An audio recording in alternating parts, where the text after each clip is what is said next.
Welcome, one and all. Today's topic is building your business with partnerships. So, partnerships are tremendously valuable in your business growth strategy. They can be used for virtually anything, delivering in areas you don't have experience in, to help cover an operational blind spot, for referrals, direct growth, to complete a product offering, affiliate deals, gain sharing, licensing. It goes on. So, let's take the hour today to talk strategy and tactics for developing win-win partnerships. So to get us started today with the topic, we're going to have our home run hitter, Randall Craig, introduce some ideas, and then we'll flip into Q&A. So for those of you here who don't yet know Randall, he has founded several successful startups. He's held a long-time position at a Big Four consulting firm. He was a senior executive at an American public company. He's the author of 8 books in the Speaker Hall of Fame. He's helped over 100 organizations scale, and he works with me at the BRAINTRUST Professional Institute, helping organizations grow their businesses through leadership coaching, upskilling teams, corporate retreats, and speaking at conferences. We'll start off with some ideas from Randall to get us started, to get the ideas flowing, and then we'll flip into questions from you and from me. So Randall, clear the air for us. Where should our heads be focused on when it comes to partnerships? So first of all, I think let me just grow on something that you said, Rania, which is, where do partnerships come in? And the real challenge is that so many people, when you say, well, we're going to do partnerships, it could mean so many different things. So let's actually start from there. If you think about the value chain of your organization, and I know the people on today's call and people listening will come from not-for-profit associations, government entities, large organizations, smaller ones, etc. So hopefully you'll be able to take something out of it, no matter where your particular perspective is. Excuse me, but it can be, at the very beginning, at the very, very beginning, R&D, for example, industry research, that you might have a partnership to actually put something together, things that you can do together that perhaps you couldn't have done, or lobbying, for example, advocacy. You could have a partnership with a group who sells a product for you or service. You could have a channel strategy, a software vendor who's got consultants or implementation partners that actually implement, and that's a partnership. It could be co-op advertising. It can be trade show booths where you're sharing something for some common good. It can be moving from marketing to a little bit more on sales, for example. It can be distributors or agents, or it could be other allied organizations from the operations and delivery perspective. Oh my God, there's a ton of ideas of what could be considered a partnership there. Outsourced relationships, whether it be to overseas or tech support, or it could be fractional staff, a fractional CFO or fractional CMO or fractional association management company. It could be channel, it could be complementary skills. So for example, if you're doing a website, it may very well be a partnership between a design and branding agency and a tech house, because each brings their own particular skills. It can be consultants, advisors, certainly coaches can be considered partners. Retreat facilitation, you generally don't do that internally. You do that with a partner. Training, outsourcing that training, or having a training partner. There's all kinds of tech systems, for example, or cloud subscriptions that you get in partnership with some vendor that does it. So the entire value chain, all those things can be defined one way or the other as partnerships. And I don't want to sort of angle us to only look at one type, okay? But what I will sort of add one more before we start with the Q&A is that there's a degree of formality, okay, and a spectrum for formality as well. On one hand, it's a handshake agreement. Okay, you help us here and we'll help you there, okay? Or we're going to jointly, whatever it happens to be. There can be subcontractor agreements where you contract with an organization or a person even, and say, you do something for me, and that's the partnership, if you will. There's the concept of an umbrella agreement where you've got the rules of the rules of the road that sort of frame how you and this other organization will act, if you will. Okay, and then you might have very specific agreements for specific things that you might do with each other. It could be a formal partnership agreement or joint venture agreement, and JVs and partnerships are semi-interchangeable, if you will, between the two of them, but that might have some very formal clauses, which we can go through if there's questions about that, but what typically would be in and what's typically forgotten. On the lighter duty side, there can be affiliate arrangements. So, for example, if you've got a service or product, for example, and you want somebody else to sell or service, if you will, you may have an affiliate agreement that somebody sells that says, hey, every time you sell something for me, every time you introduce a new member, every time you, whatever it is, you get a certain benefit of some sort or the other. And the whole affiliate agreement sort of world, there's a whole bunch of different factors in that as well. So when we say partnership, maybe I'll leave with one more thought before we actually start the question. We need to understand if we're going to do any kind of partnership, however it's defined, formal, informal, okay, wherever it appears along the business case, if you will, along the value chain, we need to understand what success looks like. What are we trying to get out of this? And by the way, what is the counterparty looking to get out of this? And if we've done a good job at the outset, then we can say, yeah, indeed, we've got this thing that where 1 + 1 = 3. We can get some synergistic effect where we both need each other and we both get something from the deal. And I think sometimes not sort of having a very clear and aligned view of what that success actually looks like means that the partnership, while there might be something on paper, it doesn't actually yield the actual results. Because if you actually say this is what success looks like, it means that the person who's responsible for executing the partnership, there'll be a little metric. Okay, for the senior folks who are kind of monitoring what's going on, there's once again a little bit of a metric.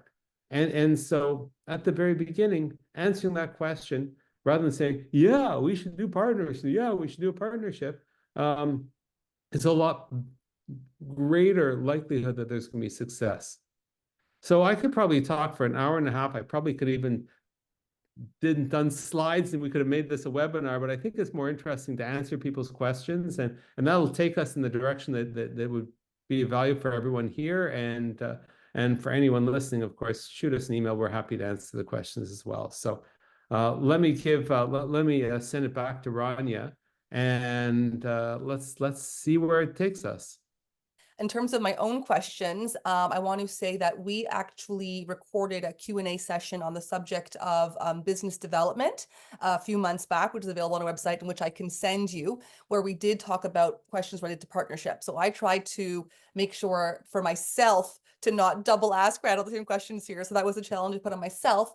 But if you guys caught that one and have similar questions, feel free to ask. Your organization is unique to you. We want to answer questions for you. Ronnie, I will say thank you for doing that. And the reason why is because it'd be very embarrassing if I answered one way on that one and a different way on this one. And I'll also say that, I don't know what questions Ronnie is going to ask me. Honestly, I think what makes it interesting and live when we get questions just out of the blue. So I see a few hands there, Ronnie. Ada, Wow. am I saying your name right? I was wondering if there is kind of a best practice to keep in mind when it comes to terms and conditions around an agreement. I can imagine that as to the spectrum that you were talking about, like there are several different types of agreements, but generally, is there kind of a term sheet title best practice to make sure you have at a minimum, and then you kind of add more as it gets more complicated? Thank you. And with your permission, can I just take one step back from that? Is I think the kiss of death with a lot of partnerships is that you go directly to the legal beagles and say, or Google or ChatGPT or Claude, and you say, give me the template. And we've got a white paper that's got all that stuff in it, etc. And I want to touch on something, Ida, that you said at the very beginning, which is how do we make sure we're sort of on the same page? And what I'll say to that is how about making sure that there's aligned values? Okay, every business is a different culture, history, goals, skills, tech, different staff complement, different ownership structure, different financial strengths, pressures, all of that stuff, right? And so how one organization and the other organization, yours and them, approach partnership might be a little bit different. By the way, and that's why the partnership can be so successful, because you bring differences and everything. But are they values, if you will, aligned? You know, for example, and I've given this example before, is your organization a get it done to a quick organization? And is somebody else, we do a lot of planning. We're very considered in our approach. And as a result of that, how you approach working together might be very different. Okay, so what I I'm would say, hearing, sorry, if I can maybe double click on that a bit, like I'm hearing, for example, timeline, and I think that's exactly kind of what I'm looking for is, so I met someone, we have very complementary skills we want to bring together. And as the conversations are going, we're stumbling on, oh, this is a bit different. This is super aligned. So before we say, yes, let's bring our skill sets together, I was wondering, like, what are some of the stress tests? honestly, I love the specificity of your comment. Number one, you know, you gotta, if you're gonna, you've got to make sure there's a social connection. Okay, for the smallest organizations, that there's a social connection. For the larger organizations, are the senior leadership kind of syncing? Mhm. SYNC, by the way, not SINK. Okay, so is there a, you know, can you get to know them on a bit of a social level? The second thing I would strongly recommend is the idea of using a test drive. Is there any way we could test drive this partnership on something specific, right? Maybe it's a particular project. Maybe it's in a particular market. Maybe it's with a certain, you know, product or service areas, etc. Just to get a sense. And once you've done that, then you could do a post-mortem to say, okay, so what did we learn from there? What little surprises are they? Um, are there along the way? Okay, what kind of issues can we see? And then what you can do is you can say, you know, let's do another test drive. But this time we might expand the scope or try a different area or different division, different people or whatever it is, right? And that'll help you sort of shake out some of the other things, etc. And at this point, you know, there should be a few disputes or at least misunderstandings that you paper over. And it's that transactive back and forth in a certain sense that builds the relationship, that makes you more confident that, in fact, yeah, let's paper it with some legal so that it's more likely to be successful. So, I like the idea of that. In terms of the specificity of the second part of your question, you know, what are the responsibilities and obligations of each party? Mm. And before you speak to a lawyer about putting everything down, it's if you will, put together, call it the term sheet, okay? Put it together, the memo, put it together. Mhm. Let's whiteboard together a bunch of these things, just so that you have a chance to talk through them and to make sure that if somebody uses the word such and such, it actually means the same in both cases, right? Mhm. Revenue sharing and payment timing, non-competition, non-compete. Mhm. Okay, the whole question of representation. So, for example, when one party is busy doing its thing, can they represent that they are an agent of the other, Mhm. or that they are acting on behalf of, that they are, you know, I don't know what it is, but you want to make sure that it's very clear who can talk for who. You have two Mhm. different organizations, right? Mhm. You can't sort of commit each other legally, right? Unless there's some sort of agreement that says in this particular narrow area that you can. Okay. Branding, co-branding, how could you use each other's brands in a positive way and prevent misuse? What's the legal relationship? Okay, are you independent entities? Is one an employee or subcontractor of the other one? Is it a joint venture entity that you set up specifically to establish, you know, one thing or the other? Mhm. Okay. Well, how do you solve disagreements? What's the dispute resolution mechanism? Okay, is it, for example, that you're going to agree amicably and then you're going to go to arbitration, and only in the last case and this is how arbitration will work, and here are the rules, and in the last case you're going to go to the court, and if so, what's the jurisdiction? What else? Who owns the IP? Now, it might be very, very beginning and depending on the partnership, because remember the very beginning, I talked about the entire value chain. If the partnership is to do advocacy together, or it's to do events together, like a share, we know some associations where several associations together put on a annual conference because they're connected to each other in terms of who the audience is, right? But so at the very beginning of any kind of relationship, right, who owns the IP is very clear. But what happens along the way when these two independent entities are co-creating IP? Who's got the rights to that, right? And so that's something that's important. How do you pull out? What are the terms of termination, right? What happens if somebody who's working for you as an organization does something that you're not keen on? What kind of representations and warranties are you willing to give to the counterparty? Now, a lawyer will tell you, the entire here's like 30 headings, and you can go to Google or ChatGPT and come up with a whole bunch of them, right?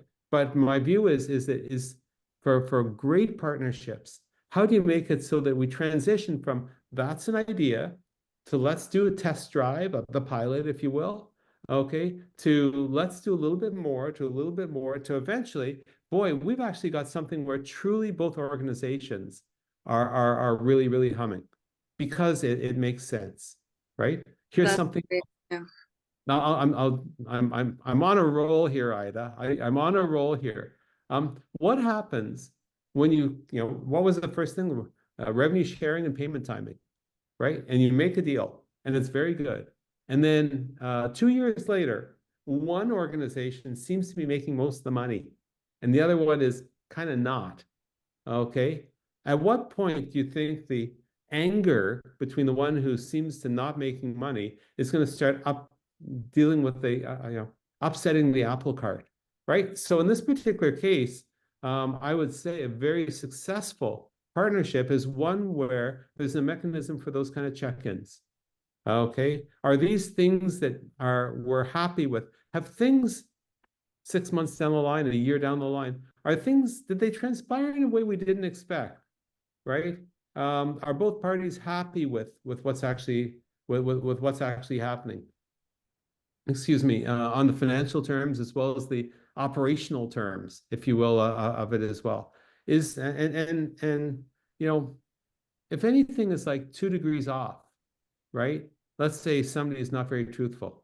Okay, and it happens once. Well, okay, well, maybe a benefit of the doubt. Then it happens again, and it happens again. And all of a sudden, these 2-degree pivots are such where it's like, how the heck did we get here?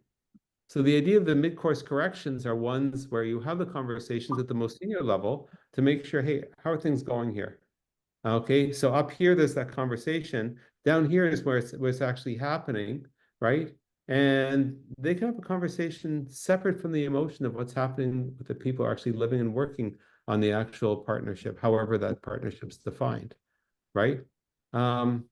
So let's can we take some more questions? Or is there any supplements on this anyone wants to add in? I know we'll circle back, but Megan's waiting so patiently. Megan, your question, please? I'm trying to get a monetary benefit from them, and all I can really truly provide on my end is the social benefits of the brand visibility and alignment. But I don't know how to approach these businesses that actually have the numbers that I'm looking for.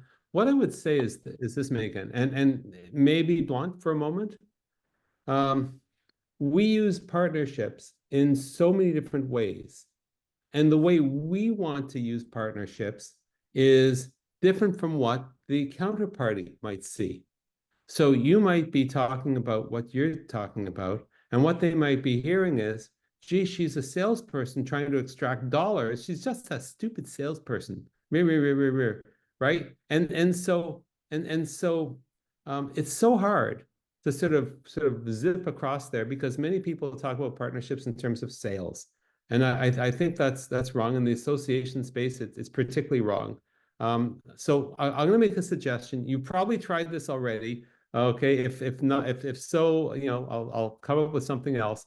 But here's the thing. What do they really care about? It's not about us. What do they care about, right? What's important to them, right? If we have an idea about what's important to them, then it's more likely that we'll be able to say, hey, is there anything that we have that matches those particular needs? If the answer is yes, then there's a conversation to be had, whether it's an official sales conversation or whether it's one about how do we partner to achieve both of our needs, right? So I know when you're doing sponsorship sales and partnership sales and and trade show sales and all those kinds of things. It's a very specific thing. You need to actually get these people to sign on the line, because that's what keeps the wheels on the bus of the organization, right? So the research tells us, Randall, that the most common reasons why partnerships and joint ventures dissolve is due to cultural misalignments and strategic misalignments. Okay, so if we know that these are the big things people step in, and we see this is why the band breaks up almost every time, how is it that people continue to fall and see these as the same issues that they break up partnerships for? Like, what can we do to make sure we don't fall victim to those themes? That's a very tough question. Okay, it's a great question, because we enter into partnerships with all this excitement, if you will, and then things start to go away. I think the answer starts with is there strategic alignment, or is the partnership just a tactical one, which is not a problem. Okay, but to actually see at the very beginning, what's the purpose of this partnership? We started at the top of the conversation about what does success look like. But the success can be a longer strategic one, or it can be a very specific tactical one. So that's how I would start. Secondly, the concept of the test drive, okay, is one where we can get a sense as to what the culture of the other organization is, to have the conversations actually right at the very beginning. I think that can make a difference as well. The monitoring, I think, takes a bit of is pretty important as well. We talked earlier on about monitoring up here, away from the operational aspects of what's actually going on. I think I've seen too many partnerships where two organizations, quote, sign up, and then nothing happens. And sometimes it's because the compensation and the objectives of the individuals who are actually the arms and legs of making the partnership actually work are kind of missing. Like, it's all of a sudden now we're partners with so-and-so, and this person thinking, well, my job is over here. What's that got to do, right? There isn't that training at the very beginning. There isn't the orientation on both sides, if you will. There isn't the processes put in place to make sure that indeed things actually come about, right? And I think that when you work through all of those things, and obviously there's heavy duty partnerships and there's much lighter duty ones, but if you get everyone on the same page, you do the training, you do the orientation, you've got the senior people aligned, you've got the people on the ground aligned, etc. Then we can get the machinery going, right? And things come about. You know, is there a 30-day, for example, conversation that happens after the official launch? We partner with associations, for example, on some of the CPD, continuing professional development, where they'll outsource a chunk of that to the BRAINTRUST Professional Institute. Well, 30 days after we start, we have a conversation. How's it going? Anything else that we need to do to make sure that things, do you need any more resources? Is there anything else that we can help to make the job easier for you? Right? If you don't do those kinds of things, there's no surprise that eventually these things will start to diverge in a fairly major way. I think the other thing, getting back to the strategic one, is that some things actually have a time frame on them. It could be strategic at a certain point of your organization's life, but then your organization's strategy changes. The environment that you operate changes. And yet you've got these partnerships, if you will, that are not kind of yielding value in the direction that you're strategically hoping to do. So at what point might you say, well, we need to change the nature of the partnership, or even get rid of it, or enhance it, or in the corporate world, maybe make an acquisition, or whatever it happens to be. I think that it's the onboarding, the training, the conversations, the monitoring, all of those things together can actually make a difference, and hopefully prevent that divergence from happening. Randall, something you talk about when we talk about partnerships is the idea of brand transfer, right? So when we get to absorb the reputation of the brands that we associate with, and sometimes those brands we associate with don't do things that we like or that we want to be associated with, whether it's an PR faux pas or they make a political stance, how can we, know, and like, how can we know? You know, I remember a colleague of mine, she said that when COVID hit, she says, how are we supposed to know what the stance on a pandemic would be with our partners? Because people were, you know, on different sides of the fence with that. With that, we'll break here, this part 1 on building your business with partnerships, and we'll pick up with more Q&A in part 2. If anything we've talked about so far resonates with you, if you're curious about how to further build your business with partnerships, do reach out. We'd be happy to have a conversation and share resources. You can email us at info@randallcraig.com or book a call at www.randallcraig.net/30. See you back for part 2.